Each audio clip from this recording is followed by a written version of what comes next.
Hello everyone, my name's Rewyn and welcome to another FNAF theory. Now, today we're discussing a very complicated theory. What is the secret of the Mimic? But Rewyn, the game is not even out. Why are you solving it? Well, I'd like to remind you of a very important fact. We can take inspiration and information from the books and other media to help with theories. We only knew William is called William because of a combination of the book trilogy and the source code from Sister Location. Often, the answers are hidden in what we already know. So for this theory, I had to break things down bit by bit. I mean it when I say this theory made my head hurt. The first detail I wanted to look at was the form Glitch Trap took. This is one piece of evidence that implies Mimic knew Afton, that he took the form of a stitched version. We'll look at the other evidence later. I decided to compare these suits to the ones in the Mimic basement of Ruin. Now, the obvious similarity is that they were all soft suits, likely to be worn. The bird suit tells us this. Notice the arm hangs lower than the body piece? This is because often suits will have a solid torso, then fabric arms, as is the way of many mascot costumes. Notice all animatronics we see do not have this gap, as they are fitted with an endoskeleton or spring traps. This tells us that these aren't Springtrap suits either, as this setup would not work for animatronics, as we can see by the damage done when Mimic dons the suit. The Springtrap suit we see, aka Golden Freddy and Springtrap, clearly have more of an animatronic look. This places these suits to likely be, at least before 1983, the first known use of Springtrap animatronics. The Glitch Trap suit clearly holds the form of a person as well. It's completely fabric and quite narrow, which would not hold the shape of an animatronic endoskeleton. All this leads me to believe these are suits in the 1970s era, likely the 1979 reference in the new teaser. Another thing to note, classic FNAF style, is that these suits all have a matching number of finger and toes, as well as the general mascot design, which leads me to believe that these are related. This also leads me to believe that we are going to see these suits, as well as the first Golden Bonnie suit, in the Secret of the Mimic. The next step is to establish the dates of the Fall Fest. It's extraordinarily likely that Secret of the Mimic takes place during Fall Fest, or multiple. The Fall Fests referenced within the game are of two dates, 1970 and 1983. Based on this and the earlier presented evidence, 1979 and 1983 are the years I believe you'll see. I'm sure you all can already begin to see the correlation, but let's continue with the evidence for now. Now, taking a step to the side, I want to establish the relationship between Mimic and Afton. Of course, there is the aforementioned evidence that Mimic took the form of the fabric spring Bonnie suit, assuming Glitch Trap is Mimic programming. But that could just be a suit Mimic saw. No, we need more evidence to support this. Probably the most damning evidence of their closeness is the recreation of the Afton family in Security Breach.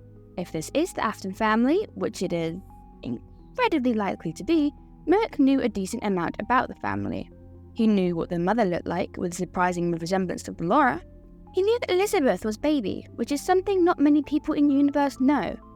He likely knew about the bite, since the crying child representation is missing its head. And then there's Michael. I can only assume Mimic harbored the same hatred to Michael as Afton did, since he's portrayed like Balloon Boy. I mean, damn Mimic. Cold. This intimate knowledge makes it seem almost like Mimic was able to observe the entire Afton family learn secrets, either from the basement of the house, the Golden Freddy plush, or Afton's own words. Okay, we'll come back to this, but I'm keeping you on the edge of your seats for now. Honestly, things won't make sense until we've looked at all the evidence. We're now going to look at Edwin and Mimic, and why I think it's actually a parallel to Henry, not Edwin himself in the game universe. Let's look at the comparisons. Both are innovative inventors, and both had a young child around the age of 4 in 1979. Edwin had his son, and Henry had Charlie. Both had someone to protect. Both had children killed by a car-related accident. Edwin's son hit by a car, and Henry's murdered in a drive-by murder. Edwin's lore likely wouldn't work as well if the Mimic is at Fall Fest. The lore from the books gives no opportunity for Mimic to go to the Fall Fest. He's trapped in the warehouse, then taken to the Pizzaplex.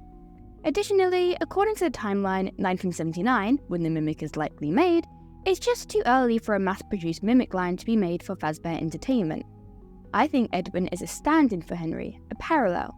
Mimic is made to protect the child, just like the puppet. We're going to make our first assumption now by comparing 3 animatronics. Secret of the Mimic, which will be henceforth be referring to as Funky Tom, as per the subreddit and for ease of communication, Marionette, and Sun. It's an odd group, sure, but I think offers us some real big clues. Let's do Sun and Funky Tom first. Notice the teeth are the same as Mimics. These mean it's likely these were around the same era of mechanics, and also, there is a good chance they were made by the same person.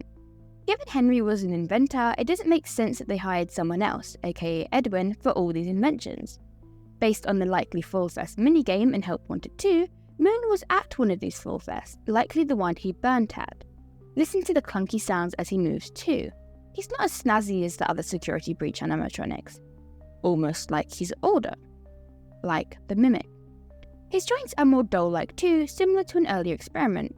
I think both Sun and Mimic are early Henry designs. Now this carries forward too. There is one minor detail, not strong enough for a solid link, but enough for consideration in the wider picture. Funky Tom and Marionette both have a similar face shape, though the line down the centre could be considered Afton's 4-plate designs. All 3 of these have the sticky out cheeks and clown design. It's a potential indication of being the same. The biggest hint, however, is the music box playing as the Mimic hides inside the box, just like the puppet, which is almost confirmed to be a Henry creation. Unfortunately, we have limited knowledge as we only see a small portion of Funky Tom's design. But it does make me wonder, was Mimic made to protect Charlie as well? We're next going to look at the location of Fall Fest based on in-game environments. Notice in Curse of Dreadbear, which is supposed to be Fall Fest, we can see a house in the distance, likely the same one from FNAF 4. We also see a car. Afton's car. Perhaps Afton's car from a specific night. Regardless, Afton's house is not far from the Fall Fest. This will be an important detail later. Now, it was at this point I came to a conclusion, but I felt it wasn't a good enough one. The thing is with theories, it's difficult to come up with a conclusion, but even harder to conclude with certainty. So I decided to consult a fellow theorist again, aka spam his DMs. Sorry again, Joe Canoob. One thing he brought up is that the reel seems to be burning on the date of 1979, implying that the fire is, in fact, in 1979. I beg to differ, however. Notice how in Curse of Dreadbear, the animatronics are ignited, like they're burning. Joe Canoob also brought up that Henry in the original book trilogy liked to design toys for his daughter. Therefore, it could correlate that Puppet Mimic was designed for the game Charlie. Something that came up through discussion as well is the idea that William stole the Mimic. This is the idea that I was running with, but something else very interesting came up. This would not be the first time Afton has stolen one of Henry's creations if the Mimic is, in fact, Henry's, the original book trilogy. Spoiler warnings for Fourth Closet, it's revealed that Charlie is a robot with 4 stages of life, i.e. 4 closets. The Fourth Closet had the oldest version of Charlie, who, without the illusion disc, appeared to be Baby. A stolen animatronic that became Afton's almost daughter. Hey, John FNAF, didn't you say something about that? I posted a theory in June of 2023 about how I think the Mimic virus got scanned into the Help Wanted VR game. I told you that I think the Mimic virus originated from the chip we take out of Baby's arm on Night 5 of Sister Location. It was here Joker mentioned that Into the Pit actually has some more on Henry. So it was time to finish Into the Pit. The AI really hated me. Here you go, kid. Now what? Aren't you coming? Oh!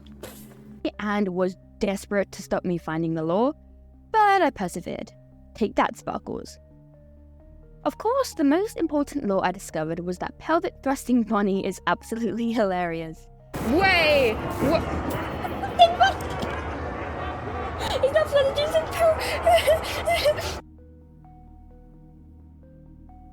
Other than this very important lore, we learned how the animatronics work, and we also see a photo of Henry and William.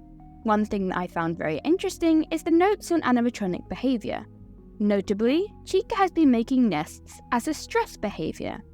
What this implies is that Henry likely knew how to make intelligent and almost independent animatronics by 1985. They were also free-roaming by this time, if Into the Pit is canon to the game lore. Whoever Tech 2 has been influencing it. The most important thing it establishes is the concept of AI animatronics being much earlier in the game timeline than a real-life timeline, 1985 at the absolute latest. The last piece of evidence we'll throw into the stew of theory is Jokanoob's contribution. Again, fourth closet evidence, this time the graphic novel. The games are really showing some love to the books, huh? Look at this image from the graphic novel. It shows baby, fourth closet Charlie, learning, being rebuilt, being taught. Now, with these few missing pieces of evidence, we can come to a final, complete theory. The year is 1979. It's Full Fest, and Afton is jealous. The Mimic is Henry's new creation, and somehow it's better than anything that he's ever made. He's angry. It's unfair. Why can't he have this victory? Here he is in his silly fabric suit, and Henry has an entire intelligent creature. He's made his own animatronics, and they come nowhere close. How is it fair? Every year, his anger grows. He wanted it for himself. The opportunity arises a few years later at another Full Fest, after a murder. It's 1983 and Henry has lost his only daughter. He's angry, he's sad, he's grieving. Opposite to the book trilogy, he sees Charlie in this creature and hates it, just like Edwin. The creature didn't do its job right. His daughter is dead.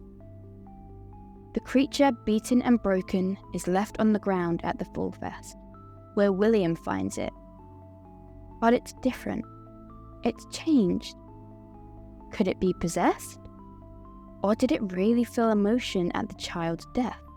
His wild, rampant curiosity fuels him. He sets a fire. He has the ability to tamper with animatronics, as he did again in 1987. It's written off as a malfunction. No one will question the fact that Mimic is missing, now he's just broken parts. He takes it to his house, which is right next to the Full Fest. He begins to teach it and study it, as well as start his experiments to recreate this. He doesn't understand it. He makes it watch, make it learn. It can adapt, right? So he can adapt it to his own means. Teach it to be him. Help him lure children to his basement. Still, as time goes on, he doesn't understand it. Still, as time goes on, he can't recreate it. His own creations won't become lifelike. The mistake he made? His own creations aren't built with love. They're built with rage, with anger, with frustration. Life will not come to them, but Afton's agony comes to the Mimic. It learns. It grows. It begins to imitate Afton, become him. He learns about Afton's family. He sees things through the cameras. As more attempts fail, Afton becomes more jealous, more furious. It's not working. Why won't it work? And then it happens. Afton just can't get it right. He takes the chip from Mimic, frustrated, and places it into Baby. He gives up on this endoskeleton. He will no longer play fair. He will steal lives, and steal creations. What he doesn't expect is the Mimic, even without its programming, is still angry. It's full of agony. It has learned. It's full of fury. Afton abandons the endoskeleton, thinking it has no intelligence anymore. One day, Afton does not return. The Mimic collects scraps left behind, rebuilding itself. This creature thinks he's Afton, so when Afton is called, he follows, to a maze of sights and smells, one with no exit, meant to be burnt, but he's alive. Down here is walkie-talkies as well, abandoned items. He can hear, he can learn, he can call. Mimic is trapped in the FNAF 6 pizzeria until one day he's discovered down there and sealed once more, likely by Gregory and Vanessa. He can't hurt anyone here. He can't leave. Yet he can ask for help. He can lure a little girl down, just like Afton taught him.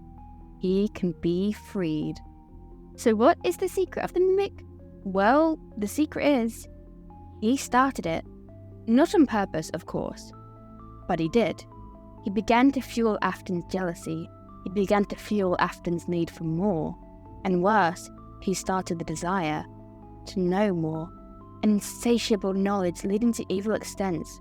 The start of a wound first inflicted on Henry then slowly bled out, a desire never ending, a secondary evil. And he's been here all along. If this is true, I do suspect we're going to be seeing it through mini-games rather than directly, but I am honestly so excited for this game. That's about it for this theory. Is it the strongest? No, but we do have a lot of interesting evidence. It was difficult to make this theory and it took a lot of research and revisions, but it was a good exercise in theorizing. I'm really interested to hear your thoughts.